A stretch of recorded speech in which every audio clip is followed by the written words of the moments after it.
So for scrapbooking this week, my art therapist suggested that I do a page on friendship. I've also been trying to record my thoughts more this year, you feel, so I thought I would combine the two into this video, as trippy as it feels to be talking to a camera. So today I'm going to be, I guess, ranking the 16 personality types based on who I would let into my inner circle. I'm using this web format because it's raining outside. It's so pretty. So I can't really do any painting, and this is the most colourful method that I could find. Although I do want to change the colours here. Change background colour, nice. Oh, I like that. Okay, so I have to come up with the tiers. Alright, give me a second. Okay, so I actually realized that it's really hard for me to explain what I'm thinking in words, as I mostly think in visuals.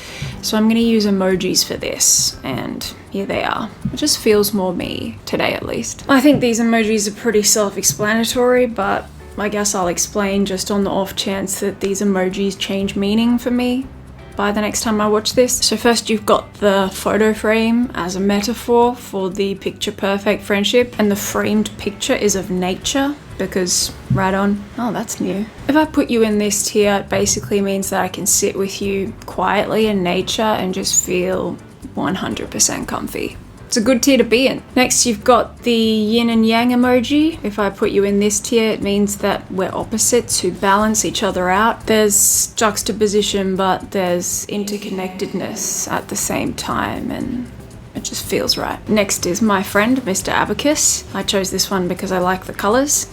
And next is the low battery. I'm kidding, I'll explain the abacus. The abacus means that we get along just fine, but in order for us to vibe, we have to be doing something. Board games, cooking, hiking, painting, you name it, because things would probably get awkward if we weren't doing anything. Second last tier is a low battery. Just means that my battery gets drained when I'm with ya. And the final tier is a red flag, which means no dice. Alright, let's do some generalizing. ESTJs. Abacus, my dude. They're so much fun to play games with, especially because they take the reins on the rules and monitoring cheating and all that, which means that I can do what I do best. Sit back and be a sloth. That's another metaphor, by the way. Although I have been soaking in the sloth's mental, emotional, psychological, and spiritual patterns for years now.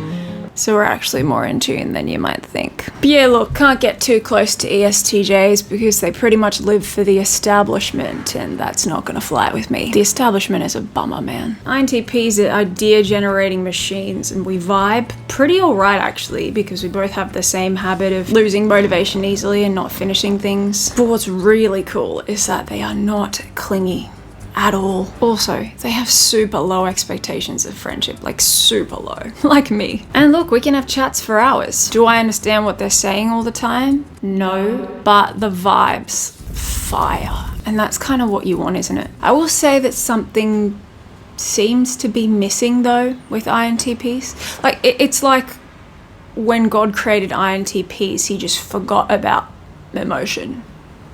Or emotional intelligence. Just kidding, I don't want to offend anyone. I'm not kidding though. They seem to not really be in tune with their inner selves. And I know that's vague, but I get me, so. Alright, look, I gotta change the categories here because I can't find one for INTP. Okay, red flag and low battery are now in the same tier. And I've put two sloths in the fourth tier to signify two people who can kind of coexist without any issues. And that will be your home, buddy. ESFPs can be hit and miss, although I think we've got to be doing stuff if I'm gonna feel comfy with them. Doing stuff keeps us both engaged and distracted, because if we've got nothing to do, then that leaves too much space for conversation, which opens up the floor for the dreaded FI clash, which is pretty much a guarantee because they've always got to be talking or asking questions when they're bored. Sometimes I'm just like, chill. You don't always have to be filling the silences. Oh, ENFPs are groovy, man. I'm gonna put them in yin and yang. We just have good times together. They don't take things too seriously or too personally, and they're happy to leave me alone when I want. The FI clash is possible, but way less likely because they're far less attached to their ideas, and they're just different enough from me that I'm just in awe of them sometimes. They're just so outgoing and ambitious with their creativity, and no ENFP is the same, but they're all equally weird. And I dig weird people, man. So good. Who likes Mammy Noodles? Look, I admire ENTJs for their zest and I guess how they march to the beat of their own drum, but they're just too intense. Like, they tend to monopolize conversations, and at first I thought that this meant that they'd be fun in Monopoly, but they were not. So I think I just prefer them to be away from me. No shade, no shade. ESTPs. Do they hate me? I feel like they hate me. But I mean, I'm just judging that based on their, to be frank, resting face. I don't know, I don't really have the words. I feel like I don't have enough close friends who are ESTPs to say whether I can be comfy with them, so yeah. Okay, that was a lot of negativity in one hit. ISFJ. We can be happy sloths together. I feel like I've just made all the ISFJs in the world rage at the implication that they're lazy. Not because I'm gonna show them this video, but because the universe is sending out vibes, you know. No real complaints, we just...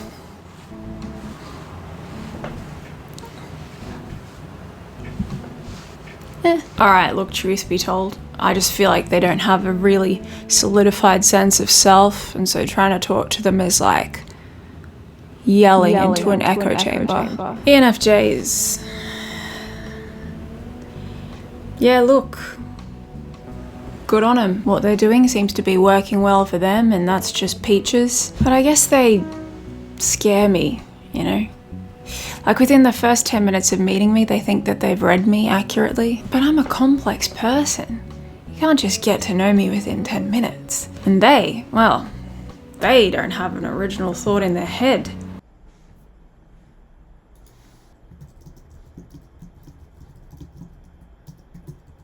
It's bizarre. They seem to have to ask others before they're able to think things for themselves. It's like they have to check with the world for permission first, and then they can have a thought in their head. And hey, look, man, we're all on our journey.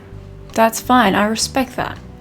But just keep your path parallel to mine, you know? They don't have to intersect. You feel? So I'm just gonna trigger the audience and put them here. Peace and love though, peace and love. Before we move on, I'm just gonna take a little intermission to allow time for the ENFJs to feel hurt. So I'm just gonna send some positive thoughts their way.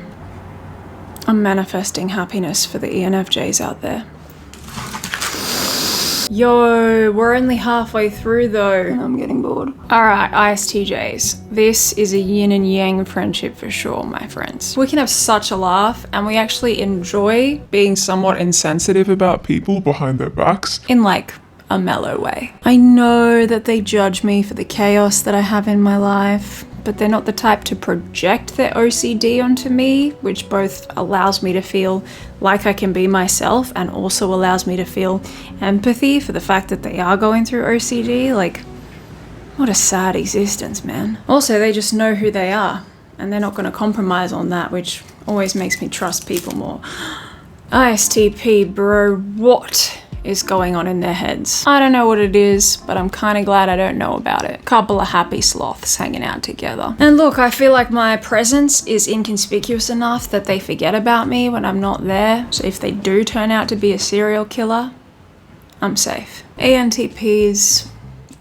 I feel a little bit intellectually inferior when I'm around ENTPs, mostly because they've told me I am. These guys are fun, but they're just constantly expecting me to be a sounding board for their weird ideas about the universe. And I mean, I just don't have any weird ideas about the universe. I mean, the universe talks to me and we manifest together, but there's nothing weird going on there. So I'm gonna have to say that they drain me, man.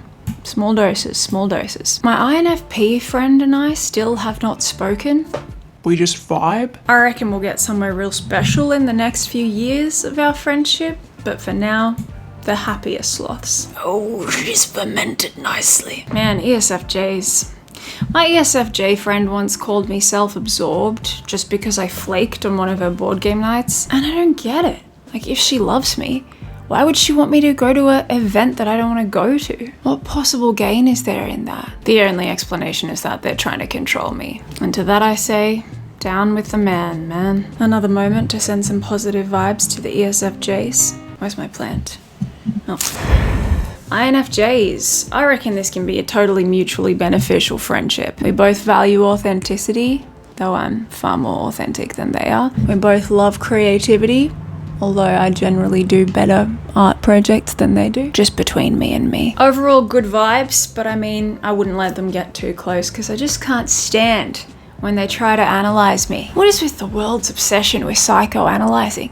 Just be and vibe. INFJs would probably hate to be a sloth, but I can't exactly put them in the last category because I don't want them to start another anti-ISFP Reddit thread. Despite what I might have thought at the beginning of meeting them, INTJs and I actually make a great yin and yang friendship. And I think that's because, or at least I hope it's because, we each have certain qualities that the other lacks and therefore admires. Like, I admire them for just being able to cut through the BS and say it how it is, and for their ability to be a lone wolf without caring what others think. I personally am not a lone wolf, but I have been known to hang out with literal lone wolves, and I think this love of animals and this natural resonance with animals must be what the INTJs respect and admire in me. Like, it's my heart, it's my energy, it's my connection to the earth, it's my adventurous spirit, how deeply I feel. These things are a gift,